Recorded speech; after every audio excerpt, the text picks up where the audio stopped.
Hey guys, what's happening? How to add your bank account to Kraken. So first of all, what you need to do, you need to go ahead and log in using your credentials, right? And then hit the portfolio at the bottom, right?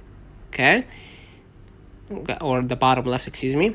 And then what you're gonna do, scroll a little bit down, and you're gonna find the cash and stable coins. Make sure you sold your crypto beforehand.